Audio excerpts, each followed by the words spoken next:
வணக்கம் நேயர்களே.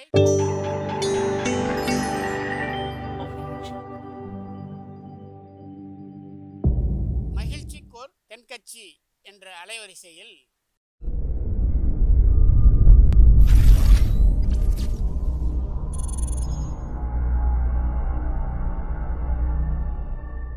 சிரிப்போம், சிந்திப்போம், செயல்படுவோம் என்ற தொடர் நிகழ்ச்சி தினமும் காலை 8 மணிக்கு யூடியூப் அலைவரிசையில் ஒளிபரப்பாகும் என்பதை மகிழ்ச்சியோடு தெரிவித்துக் கொள்கிறோம்.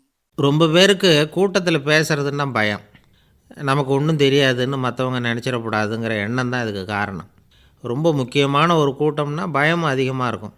முக்கியமானவங்கள்லாம் வருவாங்களே, அவங்களாம் நம்மளை பற்றி மட்டமாக நினச்சிருவாங்களே அப்படிங்கிற பயம் வந்துடும். ஆனால் மேடை பேச்சுங்கிறது அவ்வளவு கடினமான ஒரு காரியம் இல்லைங்கிறாங்க அது சம்பந்தமான நிபுணர்கள்.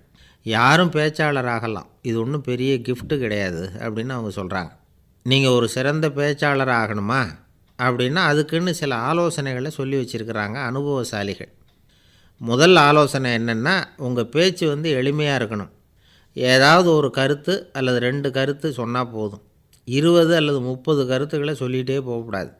2வது ஆலோசனை, நீங்கள் என்ன பேச போகிறீங்கிறது முதல்ல உங்களுக்கு நல்லா புரியணும்.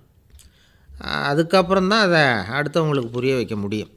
எப்படி ஆரம்பிக்க போகிறோம், எந்த கருத்தை முக்கியமாக வலியுறுத்த போகிறோம், எப்படி முடிக்க போகிறோம் அப்படிங்கிறத முதல்லே நல்லா சிந்தித்து மனசில் வச்சுக்கணும். கடைசியாக என்ன சொல்கிறீங்களோ அதுதான் கேட்குறவங்க மனசில் நிற்கும். 3வது ஆலோசனை என்னென்னா, உங்கள் பேச்சு சுருக்கமாக இருக்கணும். ஒரு 15 நிமிஷம் பேசுகிறது ரொம்ப பொருத்தம். மணிக்கணக்கில் பேசிக்கிட்டு இருக்கிறது நல்லதில்லை. 4வது ஆலோசனை, நீங்கள் பேசுகிறது உண்மையாக இருக்கணும். உங்களுக்கு உண்மையான அனுபவங்கள் இருக்கும், அதை சொல்லலாம். உங்களுடைய உண்மையான அனுபவங்களை மற்றவங்களோட பகிர்ந்துக்கணும், அதுதான் முக்கியம். 5வது ஆலோசனை, ஆரம்பத்தில் கொஞ்ச நேரம் உங்களை பற்றியும் எதிரில் உள்ளவங்களை பற்றியும் சம்மந்தப்படுத்தி ஏதாவது பேசி ஒரு நெருக்கத்தை ஏற்படுத்திக்கணும். ஒவ்வொருத்தரும் இப்போ இவர் பேச போகிறது நம்ம சம்மந்தப்பட்டது அப்படின்னு நினைக்க ஆரம்பிச்சிருவாங்கல்ல, அதுக்கப்புறம் அவங்க கேட்க தயாராகிட்டாங்கன்னு அர்த்தம். எதிரில் உட்காந்துருக்கிற கூட்டத்திலேருந்து 3 பேரை தேர்ந்தெடுங்க. அதாவது வலது பக்கம் ஒருத்தர், நடுவில் ஒருத்தர், இடது பக்கம் ஒருத்தர். அதாவது உங்களை ரொம்ப கனிவாகவும் ஆர்வமாகவும் பார்க்குறவராக பார்த்து தேர்ந்தெடுத்துங்க மனசுக்குள்ளே.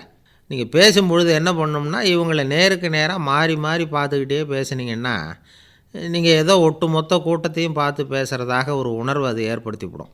6வது ஆலோசனை என்னென்னா, சொற்பொழிவுன்னா நீங்கள் பேசணும், படிக்கக்கூடாது. எழுதி படிக்கிறது நல்லா இருக்காது. குறிப்புகள் வேணும்னா வச்சுக்கலாம். படிக்கிறது பேப்பர்லேருந்து வர்றது மாதிரி இருக்கும், பேசுகிறது இதயத்திலேருந்து வர்றது மாதிரி இருக்கும். அப்புறம் 7வது ஆலோசனை சொல்கிறாங்க. அது என்னென்னா, மேடையில் ஏறி நின்ன உடனே இயல்பாக மூச்சை இழுத்து விட்டுங்க, இயல்பு நிலைக்கு வாங்க, அதுக்கப்புறம் இயல்பாக பேச ஆரம்பிக்கலாம் அப்படிங்கிறாங்க. இவ்வளவும் பேச்சு கலையில் வல்லுநர்களாக இருக்கிறவங்க சொல்லுகிற ஆலோசனைகள். இதையெல்லாம் கடைப்பிடிச்சா நமக்கும் அதுக்கும் வெகு தூரம்னு நினச்சிக்கிட்டு இருந்த ஒன்று இப்போ கிட்டத்தில் நெருங்கி வந்துடும். நாம் சொல்கிறபடியெல்லாம் அது கேட்கும். ஒரு பேச்சாளர், அவருக்கு சுருக்கமாகவே பேச தெரியாது. மேடையில் ஏற்றி விட்டுவிட்டால் போதும், ஆரம்பிச்சிருவார், நிறுத்த மாட்டார், பேசிக்கிட்டே இருப்பார். ஒரு தடவை அவர் ஒரு கூட்டத்தில் ரொம்ப நேரம் பேசிக்கிட்டே இருக்கிறார். எதிரில் பொறுமை இழந்த ஒருத்தர் தன்னுடைய கை கடிகாரத்தை காட்டினார்.